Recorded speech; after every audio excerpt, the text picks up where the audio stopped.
In this video, I would like to start to really expand your awareness of what education is and what learning actually looks like, to go beyond what we typically think of these things, reading and math and physics, go beyond the four walls of a classroom and into the real world, into real life, and the emotional resilience that our children and ourselves need in order to thrive. My family and I recently were in Montana, and we visited a place called Earthquake Lake, which in 1959, a 7.5 magnitude earthquake ripped through there. It was so strong and powerful that half of the mountainside ended up sliding down into Madison River, and a campground full of sleeping families and individuals. 28 people died that night from the earthquake, and then the dam and the waters that went over and started to flood the area. How do you, as parents and educators, teach about death and loss and tragedy? How do we teach our children how to sit with that intensity and those emotions, and to do so in a way that's safe, comforting, even as we sit in what is deeply uncomfortable? This is emotional resilience, and I believe that sitting with death and loss and tragedy is one of the most missing medicines of our modern Western world and culture. And how do we start bringing that back? How do we teach it to our children when often we have to teach it to ourselves first? So I'm going to explore this with you and share with you what our experience was like being in a place where there was a heaviness to it and a weight. And doing so with children who are different, with kids who don't communicate in the same way as other children do. And so again, like, how do you make that translation to someone who is different? Because it can be done. It's just going to look different. My name is Chrissy Whistler, and I am an astrologer. I'm a healer, and I'm also a parent of two magical, multidimensional kids. And if you couldn't tell just from the theme of this video, I'm also a homeschooling parent.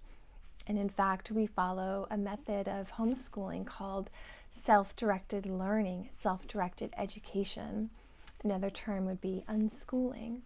And it's really this idea of trusting in children to follow their lead of what they're interested in and what they're curious, and letting them be the guide in their education, and trusting that they will receive and learn exactly what they need at the exact right time. So if you haven't yet, please hit that like button and subscribe to this channel, Chrissy Whistler. I also offer consulting, coaching for parents.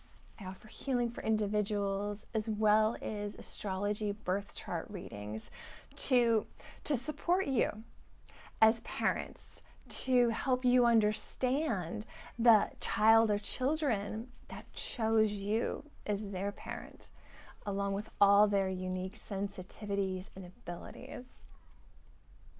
So let me go into this Earthquake Lake experience. I actually went there when I was a child. I was probably about 6, 7 years old when my parents took us there. And that place, standing there and seeing this lake, seeing the skeletons and the bones of these trees just sticking up from the water.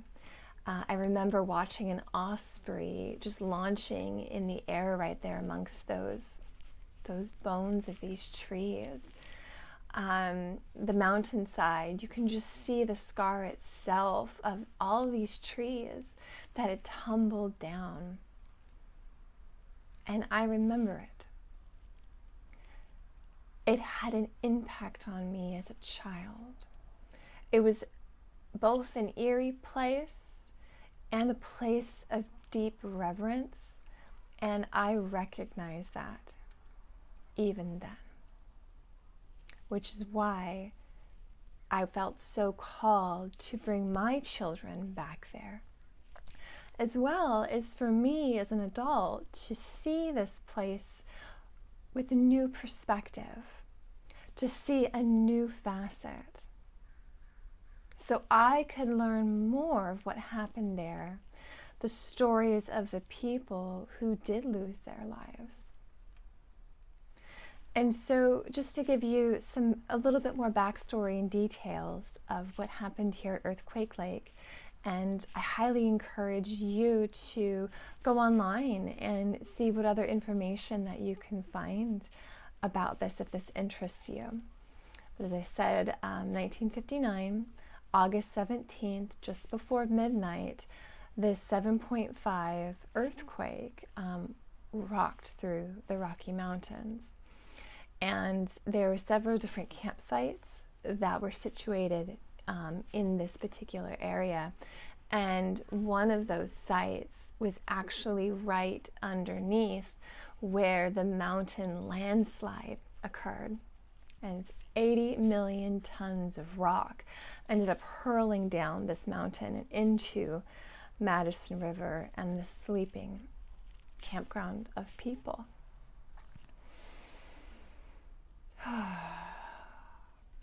And then after that happened, there was other shocks and tragedies that occurred.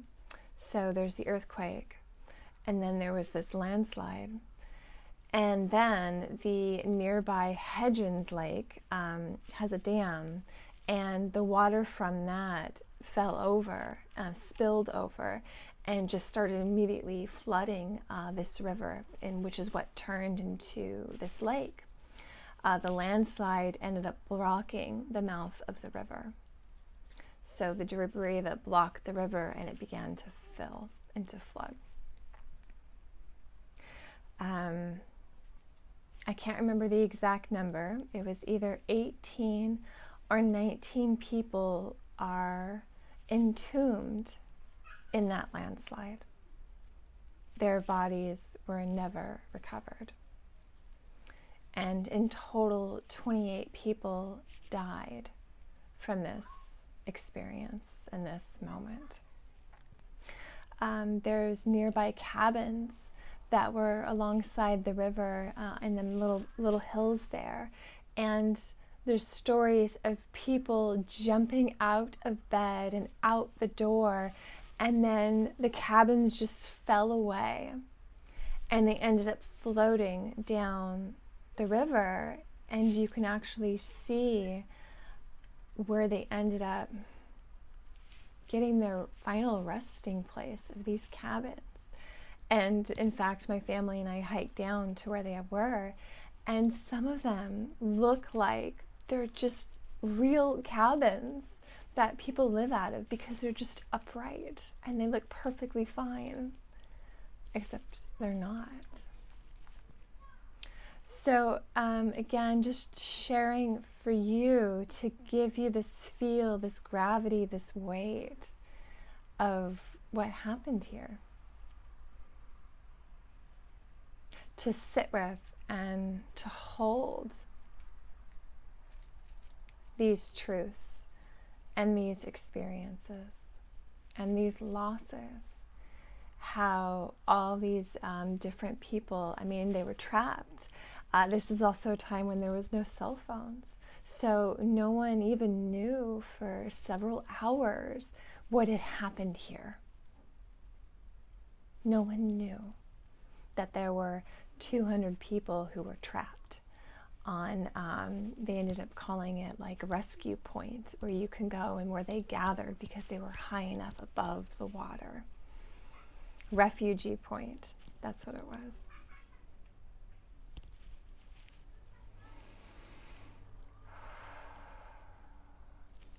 As I said, to just see and hold and to witness, as I even share their story in this tiny snippet with you, I'm hoping to convey some of the energy.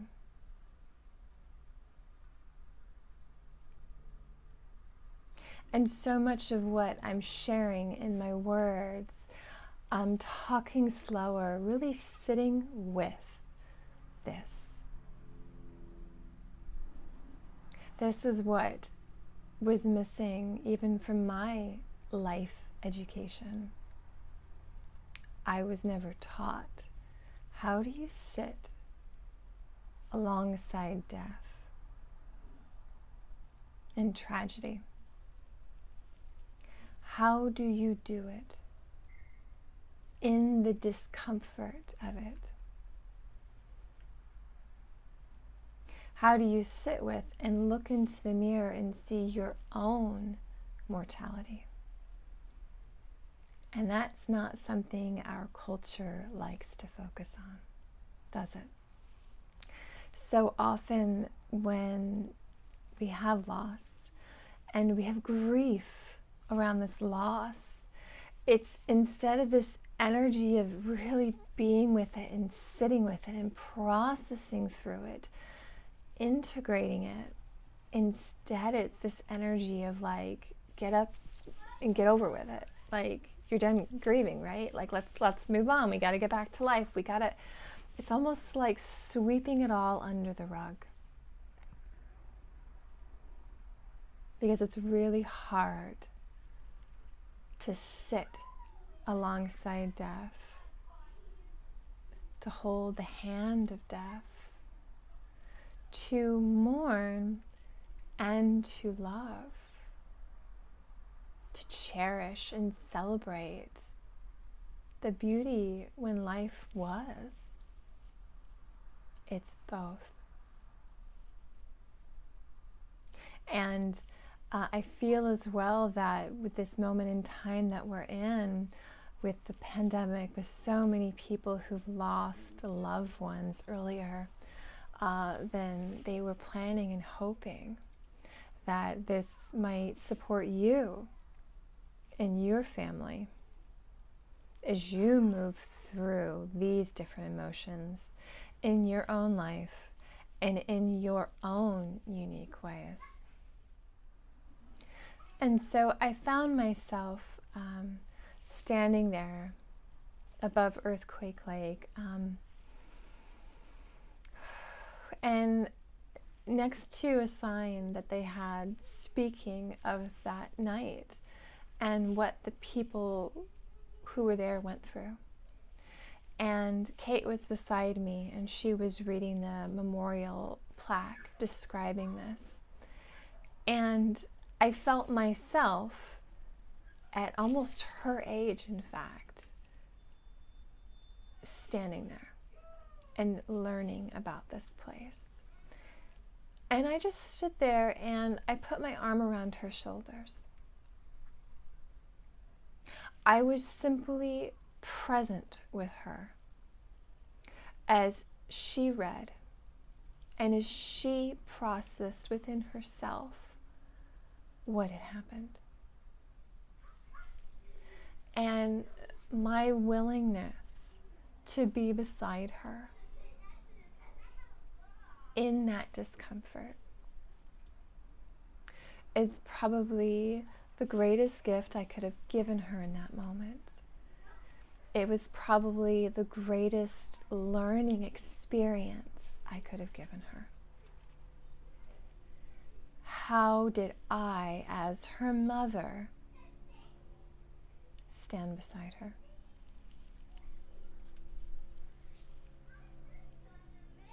Did I stand beside her and let those emotions move through me as well? Or did I just brush it under a rug and move on to the next thing? I deliberately took that time to be with her, to have my energy and my presence speak volumes for her. And I didn't need to say a word. She understood perfectly. That is the power of our presence. That is the power of what we can give our children and the children around us. In fact, that's the power of what we can give adults in our lives. The power of our presence. Now, the experience with Eric was much different than Kate's, and that was completely fine. For him, he wasn't reading a whole lot of the different signs. Like, he was a little bit, but it wasn't his moment for that. When we went to this, Kate is almost 10 and Eric is 7. If you don't know our stories, my children have had language challenges since they were very young. And in fact, Eric, his default language is light language. It's communicating in sound and vibrations, soul to soul, as opposed like English to English. Like, that's just not his jam. So I was perfectly accepting for him to get whatever he needed out of that experience. And again, it was just our presence became more important. To let him, they had this little mountain, like 3D model on the ground outside, and then the river painted on. So he was there in that very physical, tactile experience, and he was playing, which fit him perfectly and his needs. That's exactly where he was. And yet, okay, he was still witnessing, he was still around my presence. He was still there seeing how I held that space for Kate. And then when we went inside to the visitor center itself, they had this cool like sand thing. So the kids had their hands in the sand and being kids, which again is totally fine. I seem to have conjured my kids because as soon as I started talking about play, they came rushing in and started doing just that, being kids. But anyway, within the visitor center itself, there was a place for them to play a little bit and to get their hands in the sand, and it felt really good and tactile. And while they were doing that, I then had that moment to really listen in on the video that they had in this visitor center, coming from survivors of that night, sharing their stories, children who are now grown, sharing the experience that they went through, calling for their parents in the middle of the night, pitch black, there are no lights. And it was something else to just sit and to be in the energy of that place, to see pictures that had been taken, to see how a giant boulder ended up falling on a tent, crushed the 2 people inside, and yet the picnic table was completely untouched. I remember seeing that picture as a child. I saw it again as an adult, and I knew instantly what it was, and I was taken back. And part of my sharing this and going into the depth of this experience was, this is education. This is what learning looks like. It goes far beyond reading about the science of this earthquake and how it happened and how it was strong enough to break the buttresses of this mountain, which caused the landslide to occur. No, we're talking about human education. We're talking about emotional intelligence, emotional resilience. And it is still happening even as your children might be playing.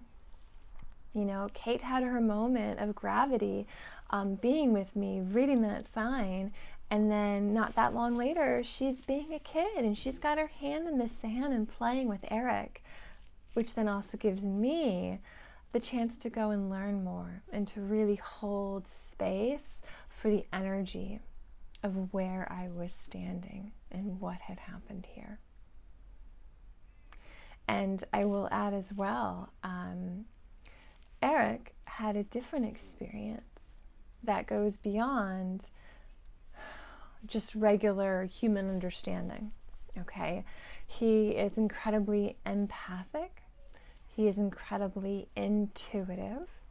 He's someone that really came in with lots of special abilities. So he might not have been reading that sign, but he was feeling the energy deeply of the land. And after we left the visitor center, there is this trail that takes you along the landslide. All the debris and all the rocks that had stopped the flow of this river, that blocked the way between these two mountainsides. We went and we hiked that. And it was Eric who was leading the way. Eric who was running ahead.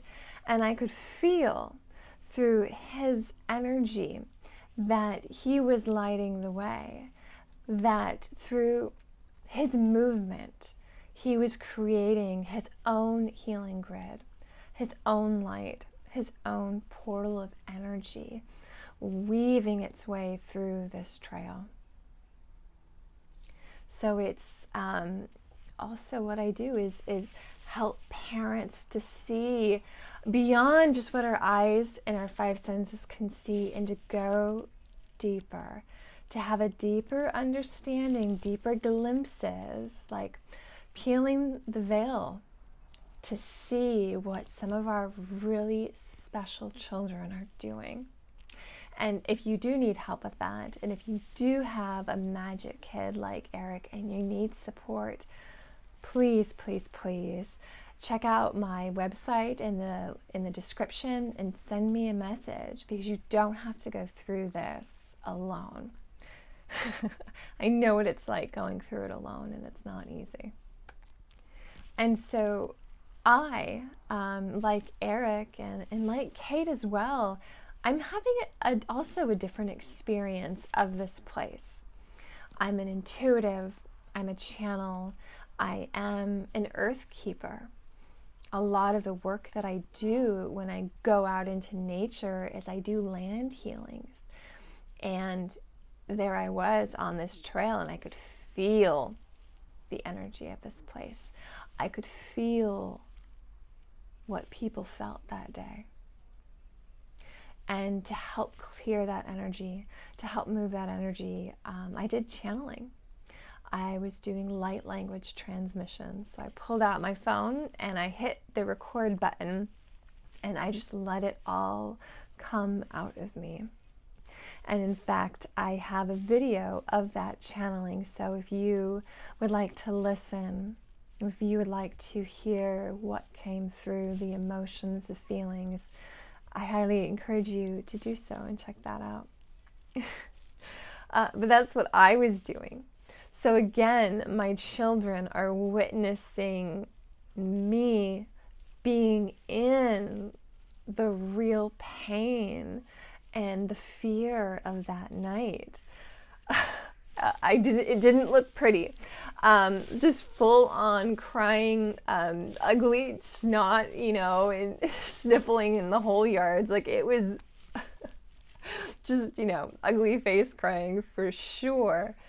Because I was letting it come through me. I was allowing myself to be a hollow channel for the energies that this land still holds in it. The land remembers. The land holds this memories, holds this energy. And so I was doing what I felt called to help clear it. To say, I see this, I see you, I honor you. And so we got to this top area overlooking Earthquake Lake, overlooking the landslide.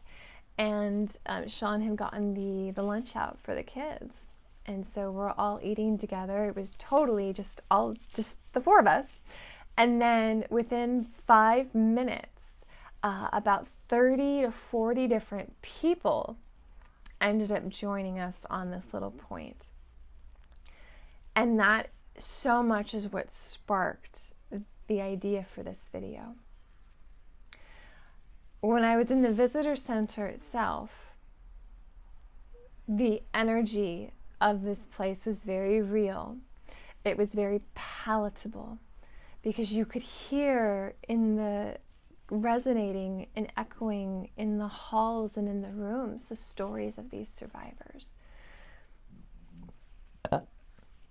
Sorry, I clear energy through burping, so when I feel it come, I let it out. So I felt it from people while we were in the visitor center, and yet it was very curious how the moment we left that building, that space, it was like it all faded away from people's conscious awareness. Now there is, this isn't to say like, oh, when you're in a tragic place, you just have to be holding tragedy. You just have to be holding that grief. That's not what I'm saying.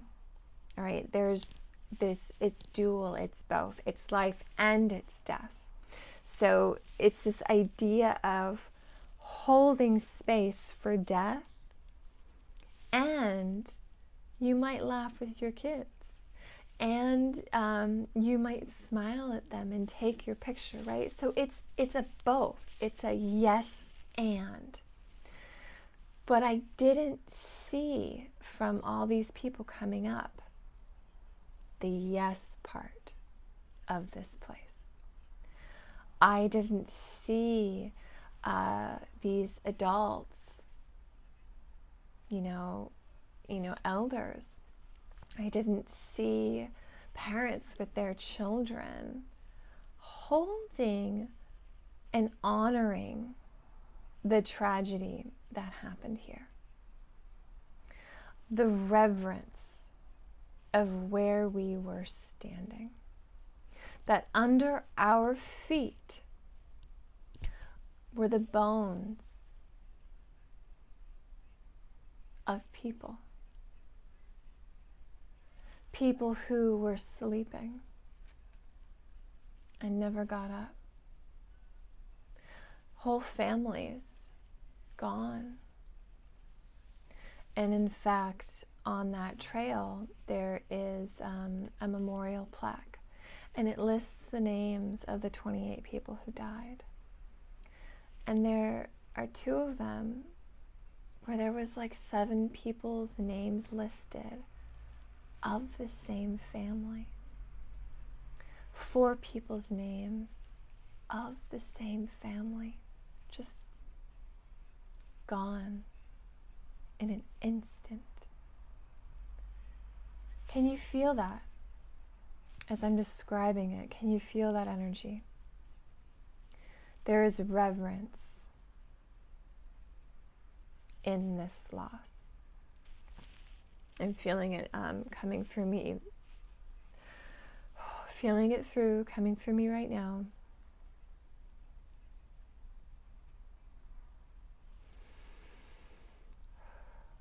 to sit with and see those names, to sit there and honor and witness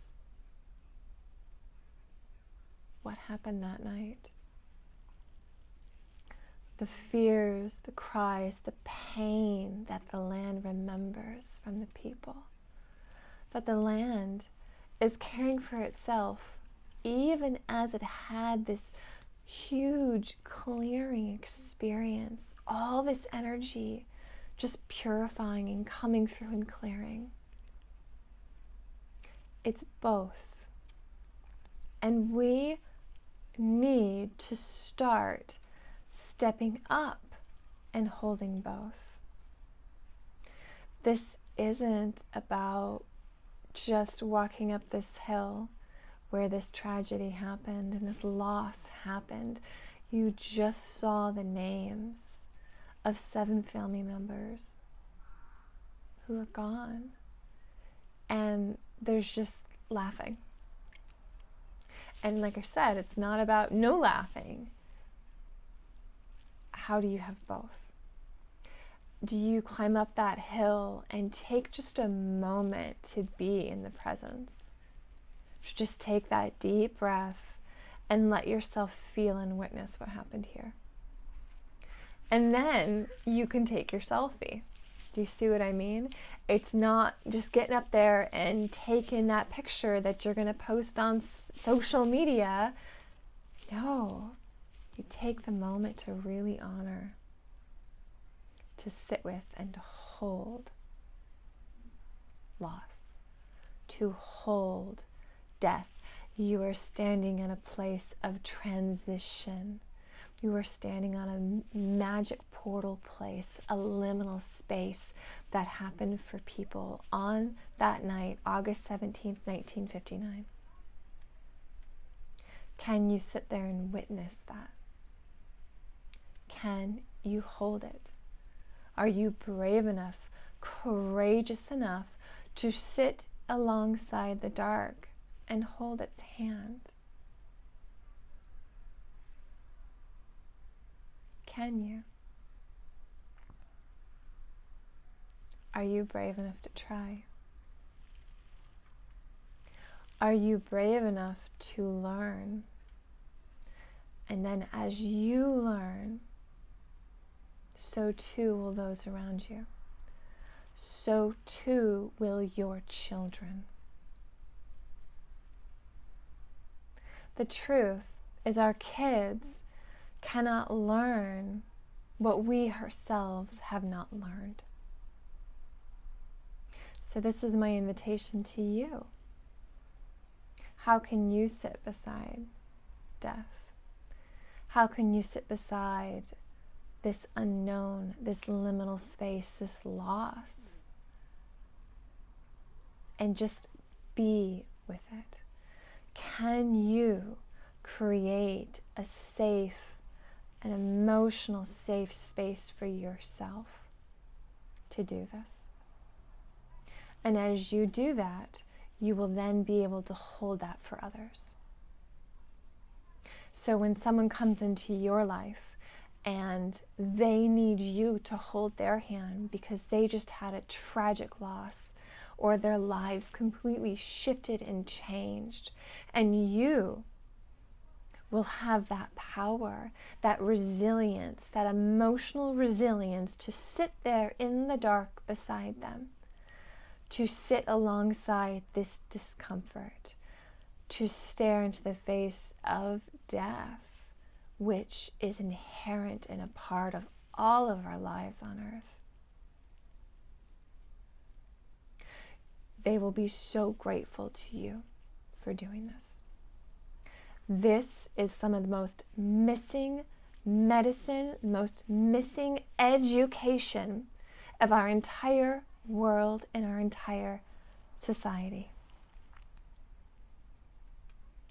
So, my kids, when we went to Earthquake Lake, and you want to know what they learned in our homeschooling journey, they learned how to sit beside death. They learned how to see it, to honor it, to be with it. And of course, they did so in a way that suited and fit who they are as children, where they are in their own emotional development. And more importantly, is they witnessed their mother moving through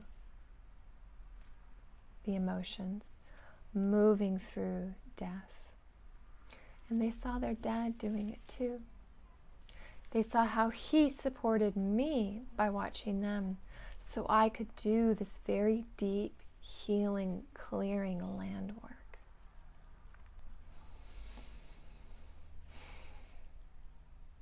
And that is a gift that I hope you learn and you bring into your life, because the resonance of this work, the resonance of this learning, of this education will go far beyond yourself, far beyond your children. It goes into the community, into the world, into our collective. Our collective is ready to change. It is needing this emotional intelligence, this emotional resilience. And I have no doubt that you watching this video are here for that.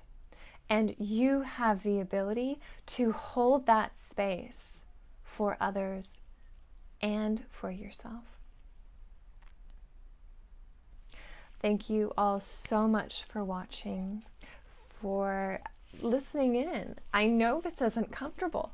People don't want to talk about death. They don't want to talk and hear about tragedy and grief, and to see someone really feel the emotions coming up through them. And yet you did, and you stayed. And I so appreciate you for doing this work. Please hit that like and subscribe button. It really helps me out, helps the YouTube algorithm get this message to more people, to more parents. It's why I'm here. It's my calling. It's to support you. And if you do need support, if you need coaching, consulting for your children, if you have a special magical ability child and you need help, please message me. Or if you would like an astrology birth chart reading for yourself, for your kids, to understand their sensitivities and their unique gifts, please message me as well. Thank you so much for tuning in, and I will talk with you all soon. Take care. Bye-bye.